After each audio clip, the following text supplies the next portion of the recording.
여러분, 중국은 세계에서 손꼽히는 경제 대국입니다. 기술, 인프라, 산업 모든 면에서 세계 최강을 꿈꾸며 실제로 많은 분야에서 엄청난 성과를 거두고 있습니다. 하지만 유독 축구만큼은 그 위상이 무색할 정도로 부진을 거듭하고 있습니다. 2002년 한일 월드컵 이후 20년 넘게 본선 무대를 밟지 못하고 있으며 이번 2026년 월드컵 아시아 지역 예선에서도 호주에게 0대2로 패하며 조기 탈락 위기에 놓였습니다. 대체 이유가 무엇일까요? 경제력과 인구 규모만 보면 중국은 충분히 축구 강국이 될 자격이 있어 보이는데 말이죠. BBC는 중국 축구의 문제를 적피라미드 구조에서 찾았습니다. 다른 나라들이 유소년 육성부터 탄탄하게 기초를 다지는 반면 중국 축구는 상부에서 결정하고 운영하는 방식이죠. 과연 이러한 구조에서 중국 축구가 발전할 수 있을까요? 지금부터 심층 분석을 통해 그 원인을 하나하나 짚어보겠습니다. 지난 3차 예선 경기에서 중국이 호주에게 0대2로 완패하며 또다시 월드컵 본선 진출의 꿈이 멀어졌습니다. 이번 패배로 중국은 조별 순위에서 하위권으로 밀려났고 플레이오프 진출조차 불확실한 상황입니다. 사실 이번 예선에서만 문제가 있었던 것이 아닙니다. 중국 축구는 수년간 발전보다는 퇴보를 거듭해왔습니다. 거대한 인구와 경제력을 가진 나라임에도 불구하고 월드컵 무대에는 단 한 번, 2002년, 밖에 나서지 못했습니다. 이번에도 자동 진출권을 얻을 기회를 살리지 못하고 간신히 플레이오프 기회를 노려야 하는 처지입니다. 도대체 이유가 무엇일까요? 선수들의 기량 문제일까요? 아니면 더 근본적인 문제가 있을까요? 단순한 전술적 실패가 아니라 중국 축구가 구조적으로 안고 있는 근본적인 한계가 있는 것은 아닐까요? 이번 분석을 통해 그 원인을 함께 살펴보겠습니다. BBC 분석에 따르면 중국 축구가 계속해서 실패하는 가장 큰 이유는 바로 역피라미드 구조 때문입니다. 유럽이나 남미에서는 축구가 자연스럽게 거리와 공원에서 시작됩니다. 아이들은 친구들과 공을 차며 축구를 배우고 그 과정에서 창의성과 경기 감각을 익히게 되죠. 이런 바탕이 있기에 세계적인 선수들이 끊임없이 배출됩니다. 하지만 중국은 정반대의 길을 걷고 있습니다. 축구가 자연스럽게 발전하는 것이 아니라 정부 주도로 위에서 아래로 내려오는 방식입니다. 국가가 엘리트 선수들을 선발하고 특정 기관에서만 훈련을 시키는 구조죠. 거리에서 아이들이 공을 차는 모습을 보기 어렵고 축구가 일상 속에서 자리 잡지 못한 채 소수의 엘리트 선수들에게만 집중되어 있습니다. 이런 방식이 단기적으로는 일정한 성과를 낼 수도 있습니다. 하지만 장기적으로 보면 선수층이 얇아지고 창의적이고 즉흥적인 플레이를 할 줄 아는 선수가 부족해지는 결과를 초래합니다. 결국 중국 축구는 기본부터 다시 다져야 하는 상황에 놓여 있습니다. 과연 이 구조적인 문제를 해결할 방법이 있을까요? 계속해서 살펴보겠습니다. 중국은 세계에서 가장 많은 인구를 보유한 나라입니다. 14억 명이 넘는 인구가 있지만 축구 선수층은 생각보다 훨씬 얇습니다. 공식적으로 등록된 선수가 10만 명에 불과하죠. 반면 인구가 약 6,800만 명인 영국은 130만 명의 등록 선수를 보유하고 있습니다. 숫자만 봐도 차이가 확연합니다. 이런 차이는 단순한 통계 문제가 아닙니다. 바로 축구 문화와 시스템의 차이에서 비롯된 것입니다. 영국에서는 어린아이들이 자연스럽게 공을 차면서 축구를 접하고 지역 클럽을 통해 체계적인 훈련을 받습니다. 학교 운동장, 공원, 심지어 골목길에서도 축구를 즐기는 모습이 일상적이죠. 그러다 보니 축구를 사랑하는 사람들이 많고 자연스럽게 유망주들이 계속 배출됩니다. 하지만 중국은 다릅니다. 축구는 특정 엘리트들만 하는 스포츠로 인식되며 일반 대중이 쉽게 접할 수 있는 환경이 부족합니다. 유소년 시스템이 탄탄하지 않으니 재능 있는 선수들이 성장할 기회도 적고 결국 국제 무대에서 경쟁력을 갖추기 어려운 상황이 반복되고 있습니다. 결국 축구 강국이 되기 위해서는 뿌리부터 다시 세워야 하는 것이 아닐까요? 중국 축구의 또 다른 문제는 바로 단기적인 성과 중심의 운영 방식입니다. 모든 결정이 철저히 상부 보고를 거쳐야 하고 축구 전문가가 아닌 관료들이 정책을 주도하는 구조죠. 이런 체제에서는 장기적인 비전을 세우기가 어렵습니다. 예를 들어 유럽이나 일본 같은 축구 선진국들은 유소년 육성에 수십 년간 투자하며 체계적인 시스템을 구축해왔습니다. 하지만 중국에서는 단기간에 눈에 보이는 성과를 내야 하는 압박이 크다 보니 유소년 축구보다는 성인 대표팀의 성적에 집중하는 경우가 많습니다. 문제는 이렇게 단기 성과만 바라보는 정책이 반복되면서 축구의 근본적인 체질 개선이 이루어지지 않는다는 것입니다. 더 심각한 것은 이런 관료주의적 운영이 창의적인 플레이 스타일을 억누르고 있다는 점입니다.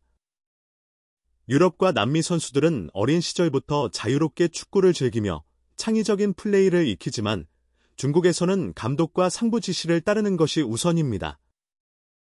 이러다 보니 결정적인 순간에 창의적인 플레이가 부족하고 상대 팀을 흔드는 유연한 전술 운용도 어려워지는 것이죠. 결국 중국 축구가 한 단계 도약하기 위해서는 행정적인 개혁과 함께 장기적인 발전 전략이 필요하지 않을까요? 중국 선수들은 기본적인 기술이 뛰어나다는 평가를 받습니다. 패스, 드리블, 슈팅 같은 개별 기술은 잘 갖춰져 있죠. 하지만 축구에서 가장 중요한 순간, 즉 경기 흐름을 읽고 판단해야 하는 상황에서는 아쉬운 모습을 자주 보입니다. 전문가들은 이를 축구 지능, 포트볼 IQ의 부족이라고 지적합니다. 유럽과 남미 선수들은 어릴 때부터 길거리에서 친구들과 공을 차며 상황에 따라 어떻게 움직여야 하는지를 본능적으로 익힙니다. 이 과정에서 자연스럽게 창의적인 플레이와 빠른 의사결정 능력이 발달하죠. 하지만 중국에서는 어린 선수들이 자유롭게 축구를 즐길 기회가 적고 주어진 전술을 그대로 따르는 환경이 많습니다. 결국 창의적인 플레이보다는 정해진 패턴에 맞춰 움직이는 데 익숙해지다 보니 경기 중 예상치 못한 변수가 발생했을 때 대처 능력이 떨어질 수밖에 없습니다. 실제로 중국 무대에서 뛰어본 외국인 선수들조차 중국 선수들은 기술적으로 훌륭하지만 중요한 순간에 올바른 선택을 하지 못한다라고 평가합니다. 결국 기술만으로는 한계가 있고 창의적이고 유연한 플레이를 키울 수 있는 축구 환경이 조성되지 않으면 중국 축구의 발전은 요원해 보입니다. 중국 축구의 또 다른 큰 문제는 바로 부정부패와 재정 불안정입니다. 한때 천문학적인 자금을 쏟아부으며 세계적인 스타 선수들을 영입했던 중국 프로리그는 이제는 줄줄이 파산하는 구단들로 인해 심각한 위기에 처해 있습니다. 특히 코로나19 이후 경제적 타격이 커지면서 많은 구단이 운영난을 견디지 못하고 사라졌습니다. 더 큰 문제는 축구계 내부의 부정부패입니다. 중국에서는 돈을 주고 국가대표팀 감독 자리를 산다는 충격적인 의혹이 제기된 바 있습니다. 실력과 경험보다는 정치적인 영향력과 금전적인 거래로 지도자가 결정된다면 당연히 팀의 경쟁력은 떨어질 수밖에 없습니다.